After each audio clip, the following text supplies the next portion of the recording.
Hello friend, नमस्ते, राम राम। रीना यादव गीत channel पे आप सभी का बहुत बहुत स्वागत है।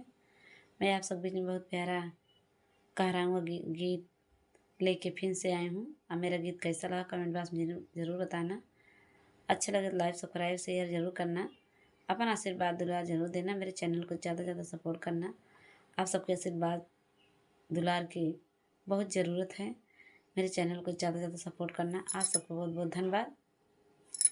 रेशम की बानील डोरिया हो रखा सुधिया हमार। रेशम की बानील डोरिया हो रखा सुधिया हमार, रखा सुधिया हमार। सोने की थाली माँ जीवना बनाया, सोने थाली माँ जीवना बनाया।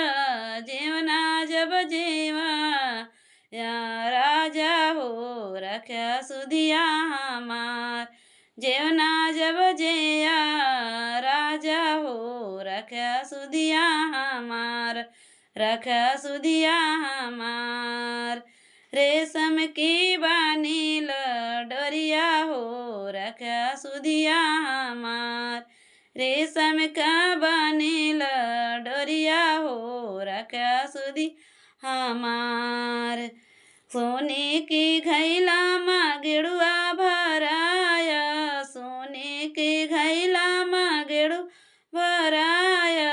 गेड़ुआ जब घूटा राजा हो रखा सुधिया हमार। गेड़ुआ जब घूटा राजा हो रखा सुधिया हमार, रखा सुधिया हमार। रेशम का बानील डोरिया हो रखा सुधिया हमार।